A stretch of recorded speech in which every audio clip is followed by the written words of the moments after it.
আপনি কার সামনে দাঁড়ায় কথা বলছেন? কার সামনে দাঁড়ায় কথা বলছেন? কথা একটা হুঁশ করে বলবেন। আমি doctor DC Dharmendra Chandra Barman. That is not the matter. That is the matter. Must talk. কিসের talk? Control your mouth. Mymensingh medical college হাসপাতাল পরিদর্শন করেছেন স্বাস্থ্য অধিদপ্তরের মহাপরিচালক অধ্যাপক ডাক্তার আবু জাফর। সকালে হাসপাতালে এসেই হাসপাতালের পরিচালক সহ অন্যান্য কর্মকর্তাদের সাথে নিয়ে তিনি হাসপাতালের বিভিন্ন ওয়ার্ড, জরুরি বিভাগ এবং ক্যাজুয়ালিটি ওটির পরিদর্শন করেন এবং বিভিন্ন হাসপাতালের যে চিকিৎসা কার্যক্রম রয়েছে সেটি কিন্তু তিনি পর্যবেক্ষণ করেছেন। আমরা দেখেছি যে আজকে ক্যাজুয়ালিটি ওটি পরিদর্শন করার সময় ক্যাজুয়ালিটির যিনি ইনচার্জ রয়েছেন ডাক্তার ডিসি বর্মন, তার সাথে স্বাস্থ্য অধিদপ্তরের যিনি মহাপরিচালক রয়েছেন অধ্যাপক ডাক্তার আবু জাফর, তার সাথে উত্তপ্ত বাক্য বিনিময় হয়েছে এবং বিভিন্ন বিষয় নিয়ে এই ক্যাজুয়ালিটির যিনি ইনচার্জ রয়েছেন তাকে প্রশ্ন করা হলে এই পরিস্থিতি তৈরি হয় এবং এখানে দুজনেই তর্কে জড়ান। ডিজির সাথে এরকম বিহেভ করে, তার রোগীর সাথে কি বিহেভ? আমি রোগীর সাথে স্যার অনেক ভালো বিহেভ করি, কিন্তু যারা এই দায়িত্বে আছে তাদের সাথে আমার ভালো বিহেভ কেন? Doctor community is not fit for the population of Bangladesh. সেটা অন্য জিনিস। হ্যাঁ, ওটাই স্যার। আপনি তো বিহেভই শিখেন নাই। আপনি 3 দিন ধরে আমরা ট্রেনিং করলাম, আপনার আসার কথা ছিল 2 দিন, আপনি একদিন আসেন নাই। সেটা তো অন্য কথা। হ্যাঁ, অন্য কথা হলো আরে who are you? এইভাবে ভাষা না তুমি এরকম করে কথা বলছো কেন? পুলিশের ইংরেজি কথা না, বলেন। ওনাদের সাথে সবসময় লোভ হয়েছে কথা বলেছে, আমি তাই বুঝতে পারতেছি না।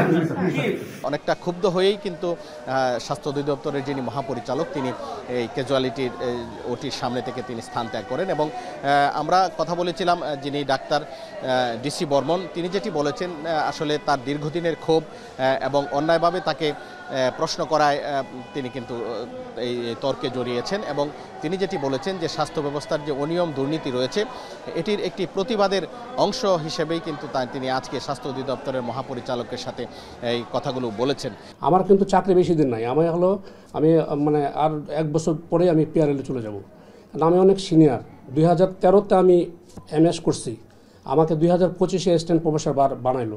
আমি জেনারেল সার্জারিতে যদি এমএস করা থাকে, এখন আমি জেনারেল সার্জারিতে অপারেশন থিয়েটারে আমি মানে ভিতরে হাসপাতালের ভিতরে কোনো অপারেশন করার এখন আমার সৌভাগ্য হয়নি বা দুর্ভাগ্য হয়নি, যেটাই হোক। আমাদের যে এই যে আমার প্রেক্ষাপটটা, এটার জন্য দায়ী আমি মনে করি যে কর্তৃপক্ষের অবহেলা। মানে আমাদের এরকম করে আরও ম্যান পাওয়ার আছে যেগুলো আমরা কাজে লাগাতে ব্যর্থ।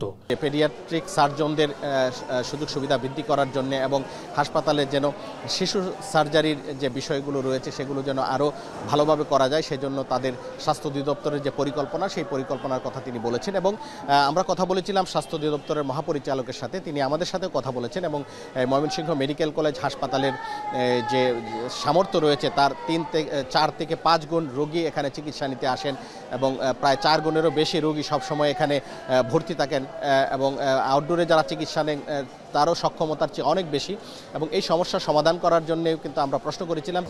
যেভাবে স্বাভাবিক নিয়মে হওয়ার কথা ছিল সেগুলো হয়নি, ফলে মাঝপথে এই জিনিসগুলো বন্ধ হয়ে গেলে অথবা প্রজেক্ট শেষ হয়ে গেলে অনেক সময় ছিল যে কিছু অপারেশন প্ল্যানের প্রজেক্ট ছিল, রেভিনিউ বাজেট এগুলো নিয়ে আসতে যাচ্ছে না, জটিলতা আছে। এগুলো অ্যাকচুয়ালি এই সমাধান করতে হলে একটু সময় লাগবে।